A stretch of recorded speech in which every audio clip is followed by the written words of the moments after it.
छह चीजें किसी की हाथ में नहीं है। लाभ, हानि, जीवन, मरण, यश और अपयश, ये छह परमात्मा के हाथ में। किसके हाथ में है? पता लगे वही दवाई सबको दो तो सब ठीक हो जाए, पर वही दवाई तुम एक आदमी को दे दो वो मर जाए। हाँ, ये लाभ और हानि किसके हाथ में है? भगवान के हाथ में है, ये किसी के हाथ में नहीं है। हाँ, भगवान श्री कृष्ण जानते थे कि महाभारत होगी, जानना बड़ी बात नहीं है। वो भी जानते थे कि महाभारत होगी, पर रोकी नहीं। रोकने का प्रयत्न किया, पर क्या महाभारत रुकी? तो जानना अलग विषय है, प्रयत्न करना अलग विषय है, टालना अलग विषय है। अब प्रश्न उठता है, क्या कोई टाल सकता है विधि के लेख को? हाँ, एक टाल सकते हैं, जो लिखा है वो होगा। पर क्या कोई टाल सकता? हाँ, एक टाल सकते हैं। भाग्य के लिखे को टालने का काम भगवान भूत भावन महादेव भोलेनाथ का है। हाँ, जो भाग्य के लिखे को मिटा सकते, और कोई नहीं मिटा सकता, केवल शंकर जी मिटा सकते। अच्छा, शंकर जी मिटा सकते हैं, फिर महाराज जी आप हनुमान जी की पूजा क्यों बता रहे हो? शंकर जी की ही करवाओ, ठटरी के बारे। अरे, भाग्य के लिखे को मिटाने का काम शंकर जी का है, पर हम हनुमान जी की कथा इसलिए सुना रहे हैं। शंकर सुवन के सेरी नंदन। भाग्य के लिखे को मिटाने का काम भोले बाबा का है, पर हनुमान जी भी कौन है? शंकर स्वयं केसरी। हमारे गुरुजी कहते हैं शंकर सुमन नहीं, शंकर स्वयं केसरी नंदन। तो भाग्य के लिखे का मिटाने का काम शंकर जी का है। अच्छा, देखो, जो भाग्य में लिखा होगा वो तो मिलेगा, हाँ जी या ना जी? पर हनुमान जी की पूजा क्यों करवा रहे हैं हम तुमसे? अरे, जो भाग्य में लिखा है वो तो मिलना ही है, पर तुम हनुमान जी की भक्ति करोगे तो जो नहीं भी लिखा है वो भी प्राप्त हो जाएगा। एक बार ब्रह्मा जी गए शंकर जी के पास में, मुंह लटकाए ब्रह्मा जी, पार्वती जी बैठी। क्या बात है, आज वैसे टेंशन में लग रहा है, पेट खराब है क्या?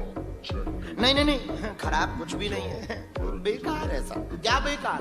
मुंह क्यों लटकाए? अरे आप तो ब्रह्मदेव हो, अगर आप ही मुंह लटकाए रहोगे, ऐसे टेंशन में रहोगे, तो फिर अटेंशन में कौन रहेगा? आप टेंशन में मत रहो, कारण बताओ। पार्वती जी से ब्रह्मा जी बोले, हम हैरान हैं। किससे? परेशान है। किससे? ब्रह्मा जी बोले, तुम्हारे हस्बैंड से, आपके पति से हैरान है, आपके स्वामी जी से हैरान। पार्वती जी बोली, हमारे स्वामी जी ने क्या किया? इतने सीधे साधे हैं, इसलिए इनका नाम ही भोले बाबा है। बोली, इसी चक्कर में तो हैरान है, भोले हैं इसलिए तो हैरान है। क्या बात से हैरान हो? ब्रह्मा जी बोले, माता, हम भाग्य लिख लिख के हैरान हैं। हम लिख देते हैं कि इसके भाग्य में संतान नहीं है, और हम लिख देते हैं कि संतान नहीं होगी, लेकिन कोई इनकी पूजा करता है, जो खुश हो जाते हैं सो बेटा दे देते। या तो हमारी दुकान बंद करवाओ या इनकी करवाओ।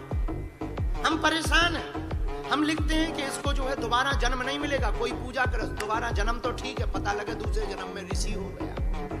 हम हैरान हैं, हम परेशान हैं। पार्वती जी बोली, क्या बताएं, उनका नाम ही भोले बाबा है, बड़े भोले हैं, उनके स्वभाव को अब कौन बदले, वो तो ऐसे ही रहेंगे। ब्रह्मा जी, तुम एक काम करो, परेशान ना हो, अपने भक्तों पर भगवान दया नहीं करेंगे तो क्या करेंगे? भगवान का अगर स्वभाव कृपामय नहीं होता तो भगवान को कौन पूछता?